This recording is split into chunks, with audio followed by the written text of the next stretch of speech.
Saudi अरब ने भारत से झींगों की दरामद पर आर्जी तौर पर पाबंदी लगा दी। गैर मुल्की मीडिया के मुताबिक ये पाबंदी Saudi food and drug authority की जानिब से लगाई गई है, क्योंकि भारत से दरामद होने वाले झींगों में वाइट स्पॉट सिंड्रोम वायरस की मौजूदगी का पता चला है।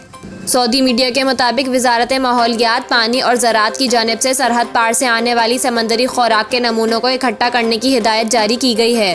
रिपोर्ट के मुताबिक ये पाबंदी इस वक्त तक लागू रहेगी जब तक भारत सऊदी अरब को बरामद की जाने वाली इन मसनूआत की हिफाजत को यकीनी बनाने के लिए खतरा ख्वाह ज़मानतें फराहम नहीं करता, ताकि वायरस सऊदी अरब के माहीगीरों की सनत को मुतासर ना करे।